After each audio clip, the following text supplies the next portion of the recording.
I thank God for Uhuru. Hata kama ulisema ni mlevi, eri Uhuru mara 100. You want to challenge my God? Wait and see. Ujambo na karibu tena mtazamaji wangu mahali popote ulipo. Niombi na matumaini yangu kwamba ubuheri wa afya na Mwenyezi Mungu anaendelea kukulinda. Karibu nikufahamisha yale ambayo yanaendelea kutokea hapa nchini Kenya. Mtazamaji, mtumishi wa Mungu Pastor Maina Ng'ang'a amejoin wa Kenya wengine ambao sasa hivi wanasema kwamba kama wangelijua hawangemchagua William Samoei Arap Ruto.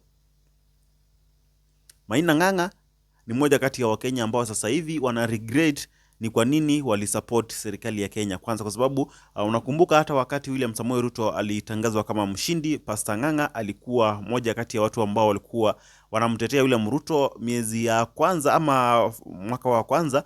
Watu walikuwa wanasema kwamba William Ruto hakuna kazi anafanya, ni kuzunguka tu duniani. Lakini Pastor Ng'ang'a akawa anawaambia Wakenya kwamba wampe Ruto muda kidogo, atakuja kurekebisha mambo. Lakini sasa hivi inaonekana kwamba pia Pastor Ng'ang'a ameweza kufika mwisho sasa na kusema kwamba enyewe huyu William Samoei Ruto hakuna kazi atakuja kuifanya isipokuwa kuweza kuwanyanyasa wa Kenya. Wakati tunazungumza mtazamaji wangu, kanisa yake Pastor Maina Ng'ang'a iko hatarini kuweza kubomolewa na William Samoei Arap Ruto na serikali yake ya Kenya Kwanza, na nataka nikupe nafasi kwanza kidogo kabla tujaendelea kuzungumza sana.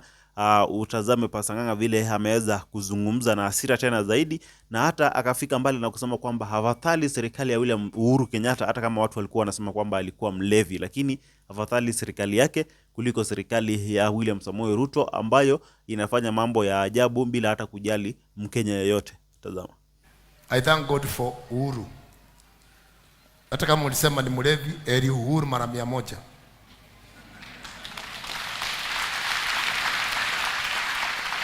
Nasema heri Uhuru mara 100. Take me where you want to take me. Kiwanja hii ilipoanza kuchukuliwa, Uhuru aliposikia alipiga simu moja tu. Leo hii mko kwa ukubwa, hii si klabu. Sasa leo mmekuwa wakubwa. You want to challenge my God? Wait and see. I swear before God, you'll see. Nitawakatakata. I'll send nuclear. Itawasprint. Wengine walikuwa hivyo tu.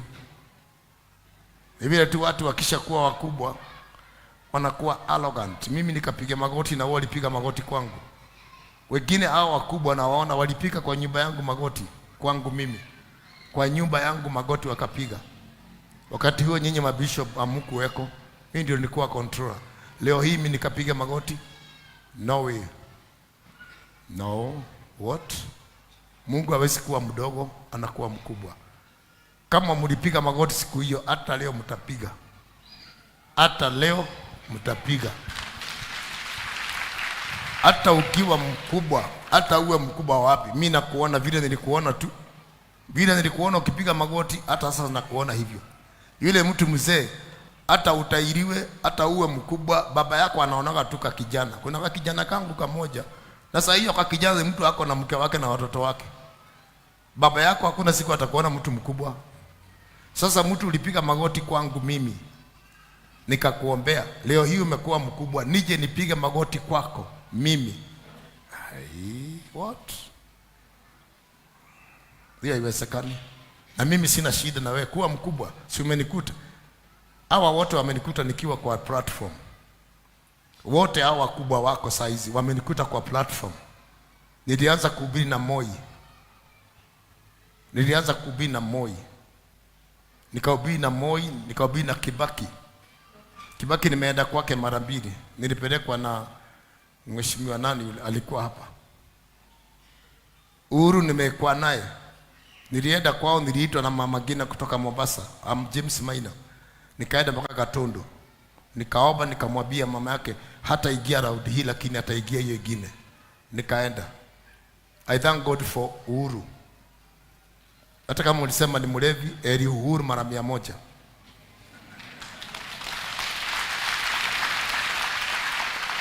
Nasema heri Uhuru mara 100.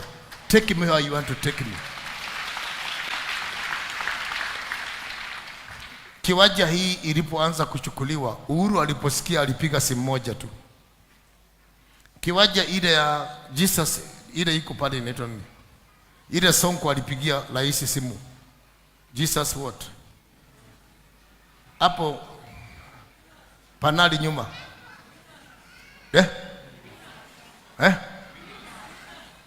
Ni Winners.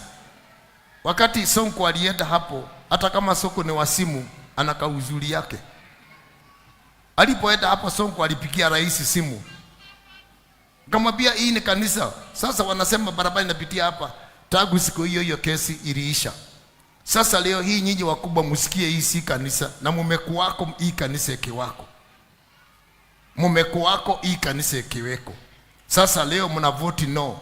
Basi mvoti, kesho muje mchukue, mimi sina shida. Nitairiwa 72, nitaenda tu biguni mikiwa uchi. Lakini saa zingine Uhuru aliposikia hii kiwanja ina shida, alipiga simu moja tu, ilikuwa ikatwe hapa sijui mbele kuna nini. Mimi nilikuwa hapo. Simu ikalia, wakaongea, nikaona wamechukua vitu zao, wakaenda, hawakurudi. Leo hii mko kwa ukubwa. Hii si klabu. Si klabu hii. Ni nyumba ya Mungu. Huyo Mungu mnaombaga ndio mwenye hii. Haijaandikwa maina hii. Hiyo Mungu mnaombaga ndio hii. Na mumekuja mkapiga magoti hapa. Hapa. Sasa leo mmekuwa wakubwa. You want to challenge my God? Wait and see. I swear before God, you'll see. Nitawakatakata. I'll send nuclear. Itawa spirit. Huyu Mungu wangu kabla niondoke. Mimi hata nikaondoka leo, kutabaki historia. Kenya mtu aitoka jela, watu watakuwa akipita wanasema unajua ule apostle ndiye alikuwa hii kiwanja ilichukuliwa. Unajua? Kila mtu akipita hapa, hata watoto wadogo. Sasa zingine mimi usikia naumia sana. Nakasirika kabisa.